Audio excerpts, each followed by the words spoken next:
सावकाश सावकाश सावकाश.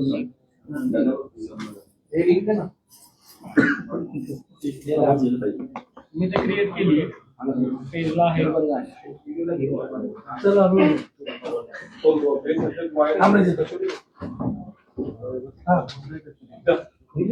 आज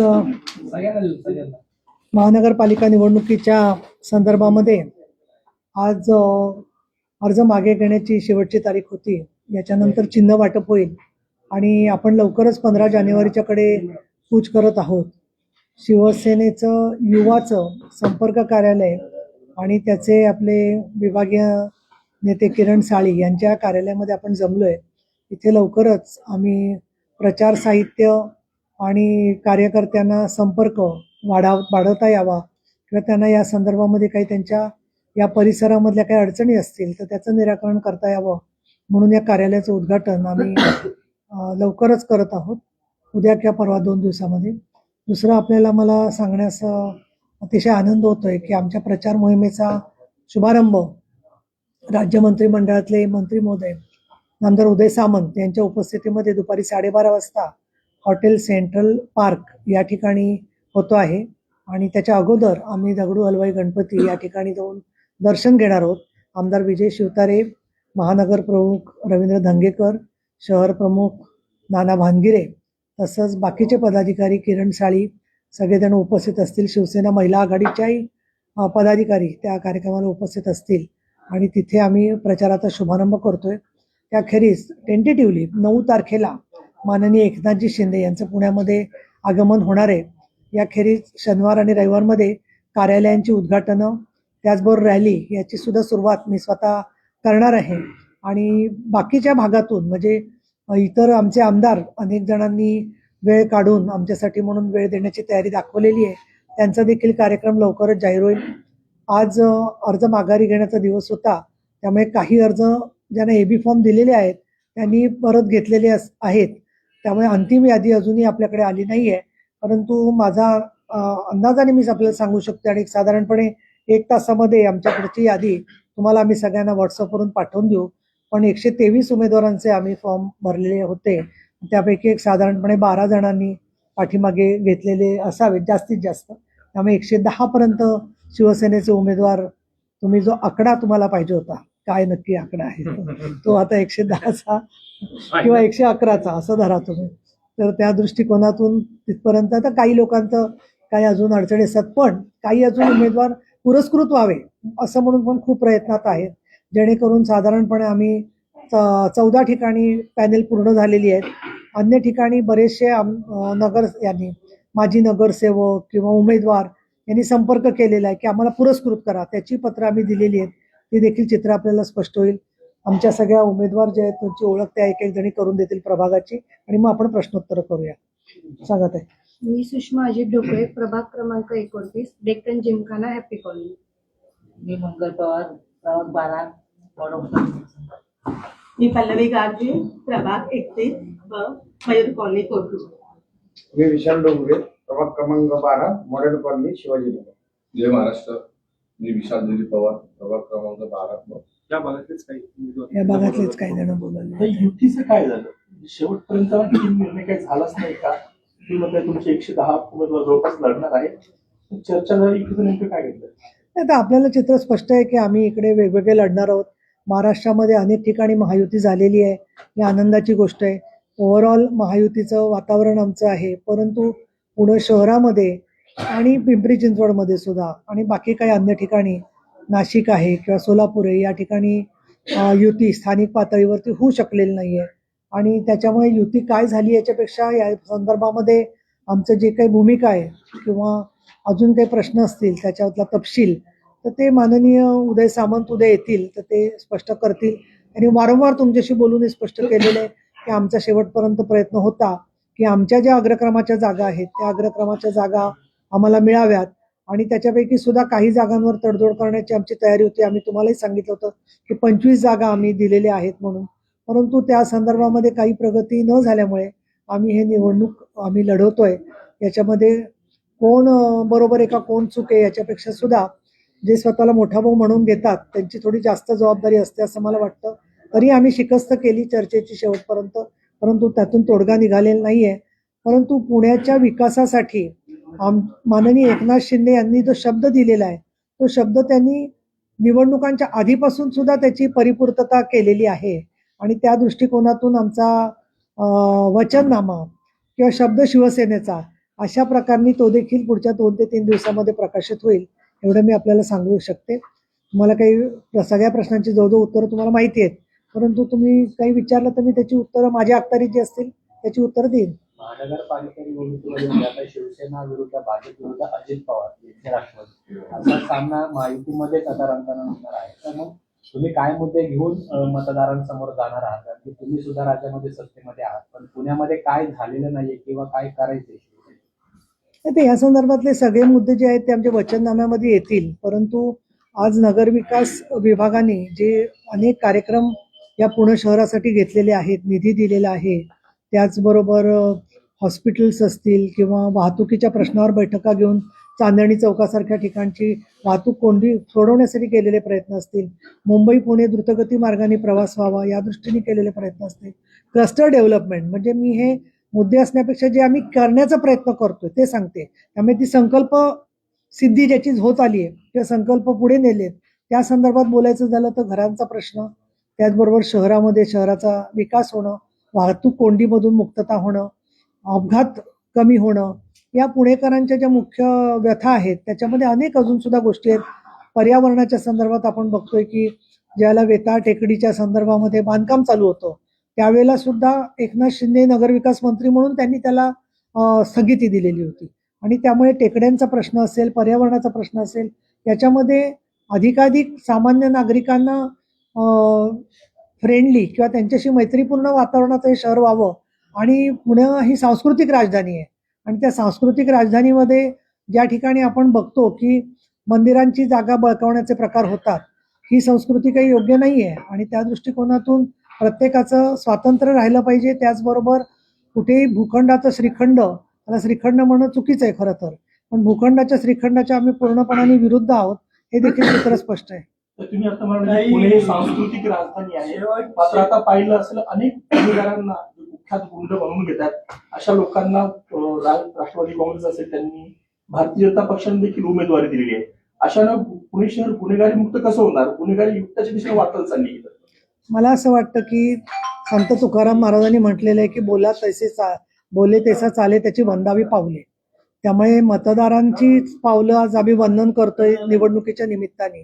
अशा वेळेला मतदारांनी या सगळं ओळखून घ्याव्या या गोष्टी ज्या आहेत त्या ज्या वेळेला आमच्या एखादी गोष्ट आमची चूक निदर्शनाला आणून देतात, ज्या वेळेला जनता किंवा लोक ती आम्ही सुधारण्याचा प्रयत्न करतो, न का त्याचं समर्थन करतो किंवा त्यांना उमेदवारी देतो. आणि म्हणून मला असं वाटतं की यामधलं काय योग्य आहे. अलीकडे भेसळीचं प्रमाण खूप वाढलेलं आहे, तर याच्यामधले कोण मतदारांच्या हिताचं काम करतायत तेच जनतेसमोर मांडणं हा आमचा हेतू आहे. लोकप्रतिनिधींची पण जबाबदारी नाही का? तुम्ही म्हणता की जनतेने ओळखून घ्यावं, पण कुणाला उमेदवारी द्यावी, ज्यांच्यामुळे पुणे शहर बदनाम होत आहे त्यांना उमेदवारी दिली पाहिजे की नाही पाहिजे याच्याविषयी लोकप्रतिनिधींची काही जबाबदारी आहे की नाही, त्यांनी याचा विचार करणं गरजेचं आहे की नाही? लोकप्रतिनिधींची सगळीच जबाबदारी आहे. लोकप्रतिनिधींनी जसा हा विचार केला पाहिजे तसं एक त्याची दुसरी बाजू असते, म्हणजे मी त्याचं समर्थन कधीच करणार नाही, पण आमच्याकडे विधिमंडळात पण काही वेळेला येतं की अमक्या माणसाची आमदारकी का रद्द होत नाही. तर जोपर्यंत कोर्टाचा निकाल लागत नाही तोपर्यंत तो व्यक्तीला आपण आरोपी म्हणू शकतो, परंतु गुन्हेगार म्हणून सिद्ध करू शकत नाही. ज्या वेळेला राहुल गांधींची खासदारकी रद्द झाली त्याच्यानंतर लोकसभेने त्यांच्या खासदारकीच्या संदर्भात निर्णय घेतला. त्यामुळे मला असं वाटतं की या सगळ्या गोष्टीचा सारासार विचार प्रत्येकाने करायला हवा. परंतु दुसरं असं होतं की आज उमेदवाराचा जय जयकार होतो, उमेदवार हात दाखवतो, लोक त्याला नमस्कार करतात, उमेदवार जो आहे त्या उमेदवारावर लोकांचा विश्वास असतो, तर समोरचा व्यक्ती जनतेच्या विश्वासात पात्र असणाऱ्या कृतीशील व्यक्ती आहे की नाही, आणि कृती तर कुठली कृती. काही लोकांनी तर मला वाटतं चिन्ह कोयता दिलं असतं त्यांना, तर निवडणूक आयोगाने बरं झालं असतं. त्याच्यामुळे असे जे लोक आहेत त्यांच्या संदर्भामध्ये आपण धाडस ठेवलं पाहिजे असं मला वाटतं. काही तुम्ही 25 जागांची मागणी केली होती, भाजपने 16 जागा देऊ केल्या होत्या. मोठ्या भावांनी दिलदारपणा दाखवला नाही का? त्याच्यामुळं शेवटपर्यंत फक्त चर्चांमध्ये अडकली गेली होती, असा काही प्रकार घडलाय? नाही मला नेहमी असं वाटतं की आपण पुढे पाहिलं पाहिजे भविष्याकडे, आणि त्याच्यामुळे या सगळ्या प्रश्न जे काही झाले तो जो बीता हुआ कल है त्याच्यावरती मी काही लक्ष जास्त देऊ इच्छित नाहीये. कारण शेवटी मी तेव्हाही युतीच्या पहिल्या बैठकीत सांगितलं होतं की मतभेद व्हावेत पण मनभेद होऊ नये. त्यामुळे या निवडणुकांमध्ये आम्ही स्वतंत्र लढत असलो तरी सुद्धा मतभेद झाले तरी मनभेद होऊ नये असा आमच्या बाजूने प्रयत्न आहे. तरी कोणी सातत्याने जर का मुद्दामच चिथावणी दिली तर त्या चिथावणीला बळी पडण्याएवढी सुद्धा शिवसेना व्यवहार किंवा स्वतःचा अस्तित्व अस्मिता न कळणारी आहे असं सुद्धा कोण म्हणू शकत नाही असं मला वाटतं. शिवसैनिक भावनेच्या भरात जरूर विचार करतात, परंतु बुद्धी आणि भावना या दोन्हीचा समतोल साधून कसं काम करायचं याच्यामध्ये माननीय शिवसेना प्रमुख बाळासाहेब ठाकरे आणि आपले धर्मवीर आनंद दिघे यांचा वारसा घेऊन शिंदेसाहेब पुढे जात आहेत. हे त्यांनी ज्या प्रकारे राजकारण हाताळलं त्यावरून त्यांनी काळाने सिद्ध केलेलं आहे आणि आम्ही त्यांचं नेतृत्व स्वीकारून काम करतोय सगळेजण म्हटल्यावरती आम्हाला पण या गोष्टीचा अंदाज आहे की अशा प्रकारने कोणी युती केली किंवा न केली याच्यामुळे आम्ही लहान किंवा मोठे ठरत नाही. तर जनता जनार्दन आम्हाला काय विश्वास देतंय याच्यावरती आमचं समाजामध्ये स्थान ठरत असतं. युतीच्या शेवटच्या दिवसापर्यंत चर्चेमुळे 110 उमेदवार देता मिळेल असं वाटतंय का? 110 उमेदवार देता आले नाही आधी 65 देता आले असतील. नाही आता असं आहे राजकारणामध्ये जर तरला किंवा काय करता आलं असतं याला काही फार महत्व नसतं. जे काही घडलं त्या घडलेल्या संदर्भामध्ये आपण कशा प्रकारे सामोरं गेलो त्या परिस्थितीला हे माझ्या दृष्टीने तरी महत्वाचं असतं आणि मला असं वाटतं त्याला मी ते जे काही समोर आव्हान आहे ते स्वीकारलेलं आहे. सेनेची लढाई नक्की कोणाच्या विरोधात असणार? सेनेची लढाई मुख्यतः प्रत्येक पक्षाच्या अपेक्षा आम्ही वेगळे आहोत त्याला अनेक कारणं आहेत. त्याच्यामध्ये याच्यापासून विचार करायचा झाला उबाठा किंवा काँग्रेस खास करून तर त्यांचं सुद्धा पूर्वी राज्य असताना महानगरपालिकेमध्ये किती मोठे प्रचंड घोटाळे झालेले आहेत तुम्ही स्वतः डोळ्यांनी पाहिलेले आहेत. अगदी त्याच्यावरती कोर्टापर्यंत केसेस गेलेले आहेत. विकासाच्या नावाने संधी मिळाली परंतु त्या संधीचं ज्या प्रमाणात उपयोग करायला पाहिजे होता तो झाला नाहीये. वाहतूक कोंडी गेलेलीच आहे. मेट्रोवरती निर्णय होऊ शकलेला नव्हता. विकासाला तेवढी चालना दिली गेलेली नव्हती. रोजगाराला चालना दिली गेलेली नव्हती. दुसरीकडे बाकीचे आमच्या समोर जे लोक आहेत त्याच्यामध्ये आमची लढत सगळ्यांशी सारख्या प्रकारची आहे. कोणीतरी प्रमुख शत्रू आणि कोणीतरी कमी शत्रू असं नाहीये. शत्रू म्हणण्यापेक्षा आमची सगळ्यांशी लढत एकाच वेळेला आहे. शिवसेनेची एकच जागा एक नगरसेवक आहे असं असताना अवास्तव मागण्या ठेवल्या जागांची ठेवल्या त्यामुळं युती झाली नाही असं मोहोळ म्हणाले.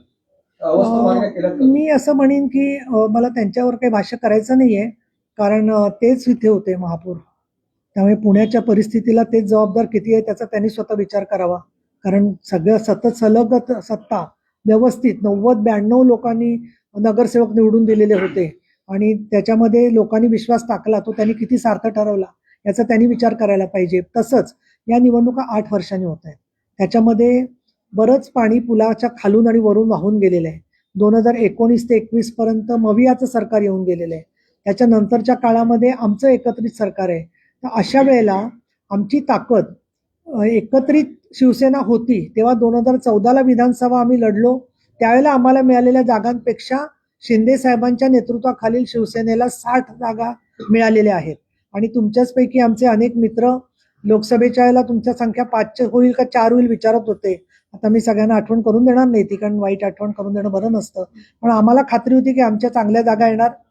आमच्या जागा आल्या चांगल्या लोकसभेला पण विधानसभेला तर आमच्या जागाची संख्या किती असेल याच्याबद्दलही सगळ्यांना शंका होती. कारण शिवसेना हा पक्षात अस्तित्वात आहे की नाही याबद्दल शंका होती. परंतु माननीय शिंदे साहेबांचे कष्ट आणि आमच्या शिवसैनिकांनी केलं कार्य त्याच्यामुळे आम्ही पाहिलं की आम्हाला 60 पर्यंत आता नगरपालिका पण निवडून आलेले आहेत. आमदार निवडून आलेले आहेत आणि 47% मतं आम्हाला नगरपालिका निवडणुकीत मिळाली. त्यामुळे परिस्थिती बदलल्यावरती 2017चे आकडे धरून बसायचे तर तसा विचार केला तर 2005चे आकडे धरले सुद्धा धरता येते. त्यामुळे असं आम्ही अवास्तव मागण्या करण्याचा प्रश्नच नाहीये. बरं दुसरं असं युती धर्म आपण म्हणतो तर आमचे नगरसेवक स्वतःकडे घ्यायचे आणि ते स्वतःचे क्लेम करायचे हे म्हणजे मला असं वाटतं की धर्माच्या काय साध्या ज्याला आपण म्हणू राजकारणाच्या सुद्धा कुठल्याही नियमात बसत नाहीये. पण ठीक आहे त्यांना त्यांचं राजकारण कसं करायचंय त्यांचा प्रश्न आहे.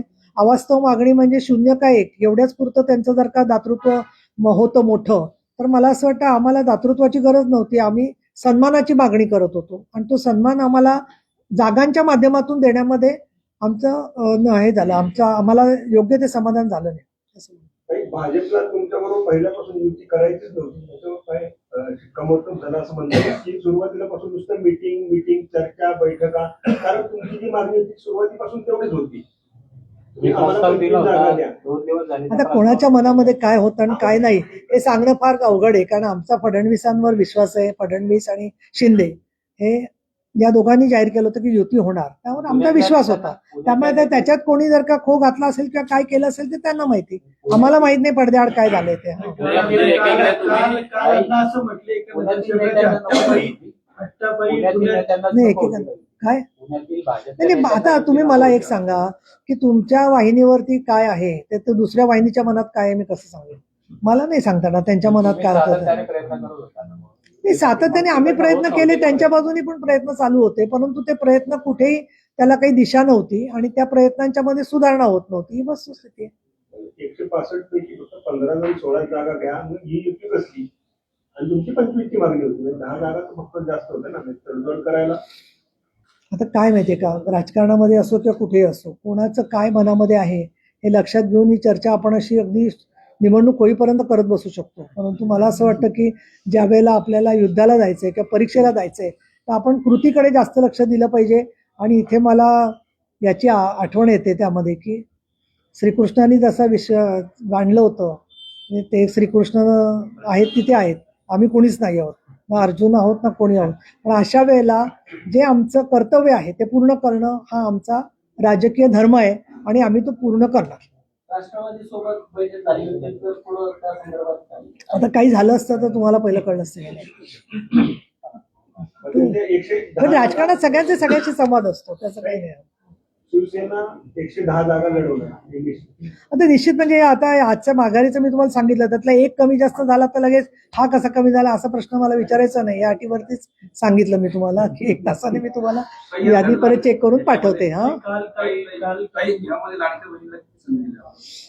लाडक्या बहिणी ज्या आहेत त्या लाडक्या बहिणींच्या मनामध्ये सातत्याने त्यांचे शिंदे साहेब म्हणजे का हे त्या ठामपणे त्यांनी भूमिका घेतलेली आहे. अनेक लोकांनी टीका केली की योजना बंद होणार. तर अगदी तुम्हाला सांगते की हाकाटी पेटून एखादी झिकार करायची असेल ना तशी हाकाटी विरोधक करत होते की ती लाडकी बहीण बंद होणार म्हणून. दुसरं काही लोक आमच्या बाजूला दाखवत होते पण प्रत्यक्षात लाडक्या बहिणीला त्यांचा विरोध होता. प्रत्यक्षामध्ये स्वतः मग म्हणत होते की आम्ही 3,000 देऊ. काही लोक बोलत होते की लाडकी बहीण जी आहे ती भीक आहे. अरे आतापर्यंत हजारो योजनांच्या मध्ये जी सबसिडी दिली ती सबसिडी म्हणजे निर्वाह भत्ता असतो. त्या सबसिडी म्हणजे एक मदत केलेली असते, शेतकऱ्यांनी उभं राहावं, शेतकऱ्यांनी चांगलं काम करावं म्हणून. विद्यार्थ्यांना शिष्यवृत्ती आपण नाव देतो, तसं लाडक्या बहिणींच्यासाठी हा जो निधी दिलाय तो त्यांना सर्व्हायव्हल किंवा त्यांचा निर्वाह, त्यांची जीवनातली अडचण कमी व्हावी म्हणून त्यांचा केलेला सन्मान आहे. स्त्रियांचा सन्मान म्हणजे स्त्रियांचा अधिकार आणि स्त्रियांचा अधिकार म्हणजे स्त्रियांचा सन्मान, ही माननीय शिंदे साहेबांची भूमिका आहे. आणि पहिल्यापासून ते आतापर्यंत लाडक्या बहिणी म्हणजे गोरगरीब स्त्रियांच्या पाठीमागे उभं राहण्याची भूमिका माननीय धर्मवीर आनंदजी दिघे होती, शिवसेनेची होती, तीच भूमिका आम्ही निभावलेली आहे. ज्या लाडक्या बहिणींना वेगवेगळ्या प्रकारांनी पायावर उभं करण्यासाठी सरकारने मदत केली त्यांनी जागरूक मतदार म्हणून भूमिका बजवावी एवढीच आमची त्यांच्याकडून अपेक्षा आहे. आणि त्यांनी त्यामुळे कुठेही मतदानाला गेल्यावर आम्हाला विधानसभेला चित्र दिसलं की महिला हसतमुखाने मतदानासाठी म्हणून येत होत्या, तरी रागवलेल्या असायच्या, चिडलेल्या असायच्या. आणि याच्यामध्ये आम्ही 50% महिलांना अर्थातच संधी दिलेली आहे. लाडक्या बहिणींनाही संधी दिली आहे, काही लाडक्या बहिणींना नाही संधी देता आली, पण सगळ्यांना संधी राजकारणात काही देता येत नाहीये. त्यामुळे लाडक्या बहिणी ज्या आहेत त्या या पुणे महानगरपालिका आणि महाराष्ट्रातल्या महानगरपालिका निवडणुकीमधल्या सूत्रधार किंवा महानायिका असतील असं आमचं मत आहे.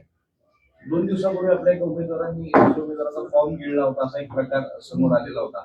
त्यात पोलीस केस पण झालेली आहे त्याबाबत. ही अत्यंत बेजबाबदार गोष्ट आहे, पण मी जरा माहिती घेतली तर त्याला अशी वस्तू गिळायची सवय होती. त्याच्यामुळे ती आम्हाला माहित नव्हती की हा त्याची काय पार्श्वभूमी आहे ते. पण तो आहे बिचारा एक साधा माणूस आहे, शिवसैनिक आहे, त्याला काय एवढं कळलं नाही, घाबरून गेला असेल. पण त्याला आता कायद्याने काय ते शिक्षा होणार त्याला. नाही, मी तेच सांगितलं की अशा प्रकारची काही घटना होईल असं आम्हाला अपेक्षित नव्हतं. कोणी निवडणुकीच्या ह्याच्यात असं करेल असं मलाही वाटलं नव्हतं. तिथे आमचा अंदाज थोडासा हे झाला, बरोबर नाही आला. नाही, त्यांनी त्याचं मागे घेतलाय अर्ज, असं मी तुमच्याच वाहिनीवर बातमी पाहिली, माझ्याकडे त्यांनी का टेन्शनमध्ये जाऊन असं केलं, मी त्याला तर कधी भेटला तर विचारीन, म्हणजे तू का असं वागलास म्हणून. मलाही पटलं नाही, आवडलं नाही ते वागणं त्याचं. उद्याचा जो प्रचार समारंभ करणार आहे हा. त्याचं स्वरूप कसं असेल आणि किती सभा होणार आहे? नाही नाही, तर सभा वगैरे सगळं आमचं सेंट्रल कार्यालयातून येतं प्रत्येक शहरासाठी म्हणून, तर त्याप्रमाणे तुम्हाला योग्य पद्धतीने वेळेवरती माहिती सगळ्याची दिली जाईल आणि रोज काही ना काही काय डेव्हलपमेंट्स आहेत त्याची पण माहिती दिली जाईल तुम्हाला. उद्या समारंभ कसा असेल? ते उद्या सांगितलं ना, कसबा गणपती आणि दगडू हलवाई गणपती इथे आमचं दर्शन होईल आणि त्याच्यानंतर मग प्रचाराचा नारळ कार्यक्रमाच्या इथे वाढवला जाऊ शकेल. तुम्ही अचानक येता आणि तुम्ही या सगळ्या कालावधीमध्ये खूप चांगल्या प्रकारे आम्हाला सहकार्य दिलं आणि नेहमीच तुमचं सहकार्य असतं, पुढच्या काळात सुद्धा सहकार्य असेल. तुमची सुरक्षितता आणि पत्रकारांवर होणारे हल्ले याच्या विरोधात मी कायम आवाज उठवलेला आहे, हे मी तुम्हाला नम्रतेने व्यक्त करू इच्छिते, योगेश कुटेपासून ते आतापर्यंतच्या केसेस पर्यंत. आणि आमचं ते कर्तव्य आम्ही पूर्ण करू. तुम्ही सुरक्षित आणि निर्भयपणे या कामामध्ये आम्हाला सहकार्य करा. काही का वाटली नाही नाही, काही वेळेला अशा होतात ना गोष्टी, म्हणून सांगितलं आपल्याला. तासाभरात फक्त आकडा फक्त कळवायची. हा तेवढं फक्त आता किती इथून उमेदवार- संपल्यापासून 1 तास मला ते बघायला लागेल, चेक करायला, म्हणजे 8:30 पर्यंत तुमच्या डेडलाईनच्या आधी पाठवतो. तेवढं आहे ना, आज जी यादी आहे शिवसेनेची हो, ती यादी बघा. मग तीच यादी पाठवणार. फक्त ज्यांनी मागे घेतले अर्ज किंवा त्याच्यावर नावावरती काट मारणार अशी, म्हणजे तुम्ही ते समजून घ्या.